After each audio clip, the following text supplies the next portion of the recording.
Assalamualaikum warahmatullahi wabarakatuh. Perkenalkan, nama saya Aisyah Masalafia. Sebelumnya saya mohon maaf ya Pak. Saya record presentasinya tidak menggunakan wajah karena saya menggunakan ponsel ya Pak.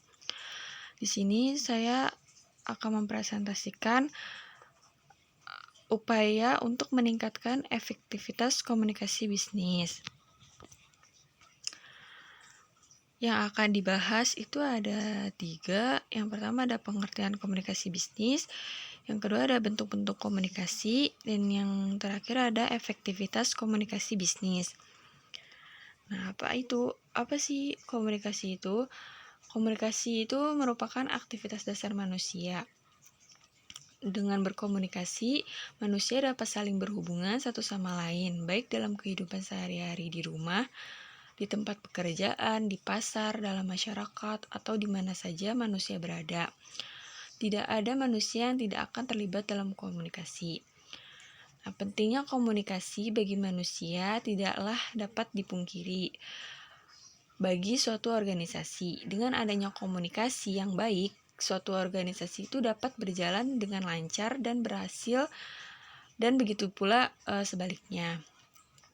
Kurangnya atau tidak adanya komunikasi organisasi itu buat suatu percakapan akan berantakan. Misalnya bila dalam suatu sekolah, kepala sekolah tidak memberi informasi kepada guru-guru mengenai kapan sekolah dimulai sesudah libur semester dan apa bidang studi yang harus diajarkan oleh masing-masing guru, maka itu besar kemungkinan guru tidak datang mengajar. Akhirnya murid-murid tidak belajar.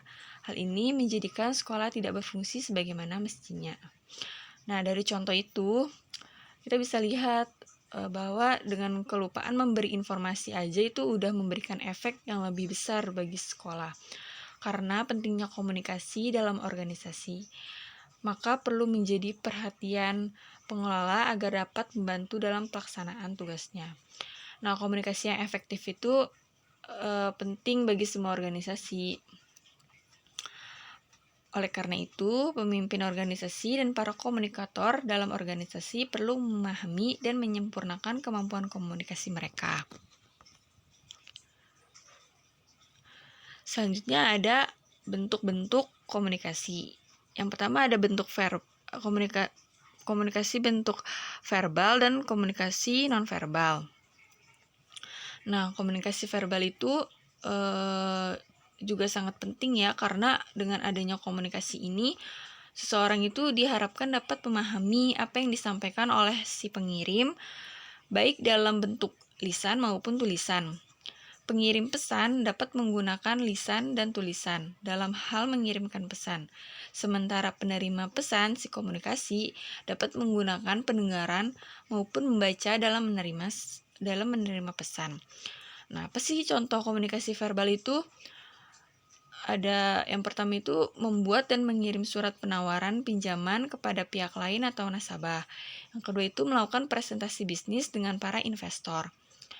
Nah, komunikasi tertulis merupakan salah satu bentuk komunikasi verbal juga yang sering digunakan dalam bisnis, seperti komunikasi melalui surat menyurat, pembuatan memo, laporan, iklan di surat kabar, dan masih banyak lagi.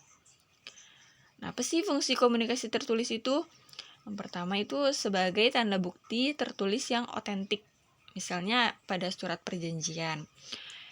Yang kedua ada alat pengingat atau berpikir bila mana diperlukan, misalnya surat yang telah diarsipkan. Yang ketiga itu dokumentasi historis, misalnya surat dalam arsip lama yang digali kembali untuk mengetahui perkembangan masa lampau. Yang keempat ada jaminan keamanan, umpamanya surat keterangan jalan. Yang kelima ada pedoman atau dasar bertindak, misalnya surat keputusan, surat perintah, surat pengangkatan. Yang terakhir lebih efisien dari komunikasi melalui telepon bila jarak antara perusahaan dan langganan jauh sekali. Terus ada keuntungan komunikasi tertulis. Dengan adanya yang pertama adanya dokumen tertulis, yang kedua sebagai bukti penerimaan dan pengiriman, yang ketiga dapat menyampaikan ide yang rumit, Yang keempat, memberikan analisa, evaluasi, dan ringkasan. Yang kelima, menyebarkan informasi kepada khalayak ramai. Yang keenam, dapat menegaskan, menafsirkan, dan menjelaskan komunikasi lisan. Yang ketujuh, membentuk dasar kontrak atau perjanjian. Nah, selanjutnya ada komunikasi nonverbal. Komunikasi nonverbal ini juga sangat penting karena memiliki pengaruh yang cukup besar daripada komunikasi verbal. Komunikasi ini dapat menyampaikan perasaan dan emosi seseorang. Komunikasi bentuk ini mempunyai kelebihan dalam hal reliabilitasnya, yang berkaitan dengan tingkat kepercayaan yang cukup tinggi terhadap kebenaran pesan yang disampaikan. Contoh komunikasi nonverbal itu menganggukkan kepala, tanda setuju dengan suatu pendapat. Yang kedua, cemberut menandakan kecewa terhadap suatu hal. Nah, selanjutnya itu keterampilan dalam komunikasi. Juga terdapat beberapa keterampilan khusus yang diperlukan dalam komunikasi bisnis, yaitu itu bisa yang pertama membaca, mendengar, berbicara, wawancara, berdiskusi dengan kelompok-kelompok kecil, berpidato, dan presentasi, menulis surat, memo, dan laporan. Selanjutnya ada efektivitas komunikasi bisnis. Efektivitas komunikasi bisnis seperti halnya jenis komunikasi lainnya. Itu ada beberapa hal. Yang pertama ada persepsi. Komunikator harus dapat memprediksi apakah message atau pesan yang disampaikan dapat diterima komunikan. Yang kedua ada ketepatan.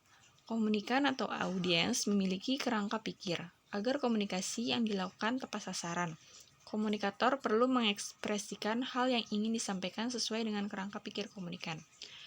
Yang ketiga ada kredibilitas. Dalam berkomunikasi, komunikator perlu memiliki suatu keyakinan bahwa komunikasi dapat dipercaya. Sebaliknya, dia juga harus bisa mendapatkan kepercayaan dari komunikan. Yang keempat ada pengendalian. Dalam komunikasi, komunikan memberikan reaksi atau umpan balik atau feedback terhadap pesan yang disampaikan. Nah, reaksi ini harus bisa diantisipasi sekaligus dikendalikan oleh komunikator sehingga tidak melenceng dari target komunikasi yang diharapkan. Yang kelima ada kecocokan. Komunikator yang baik selalu dapat menjaga hubungan persahabatan yang menyenangkan dengan komunikan. Sekian presentasi dari saya, kurang lebihnya saya mohon maaf. Wassalamualaikum warahmatullahi wabarakatuh.